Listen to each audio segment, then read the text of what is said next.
Hi, I'm Elizabeth with That's So Noble. In this video, I'm going to show you how to take a database project from a Git type repo and open it up in your Azure Data Studio. Let's get started.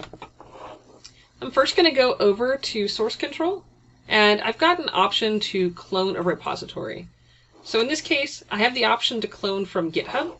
The best way to do this is to go to GitHub and go to your repository and then copy the code, the URL, to clone your repository. And then we're going to go back to Azure Data Studio. We're going to paste this URL and then hit enter. When I do that, I get the option to go ahead and save that. Now in my case, I actually want to try to save stuff to my D drive and then select this repository location. I go ahead and open that cloned repository. Azure Data Studio is going to refresh. And if I go down below, I can actually see kind of these source control options in here.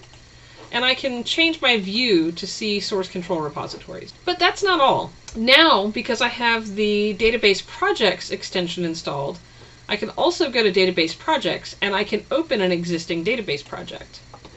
When I go open an existing database project, I'm going to navigate to that same file folder, which it conveniently already has open for me. And then because I have multiple databases, I need to go to a subfolder and choose one of the SQL project files. And you see here, it's actually going to create a new workspace for this project. I also get a pop-up telling me that the extension host is going to have to restart, so I'm okay with that. And then after that gets done, I also get this message telling me about SQL Server Data Tools and the Azure Data Studio database projects compatibility. So I'm totally okay with that. Let's go ahead and make those changes.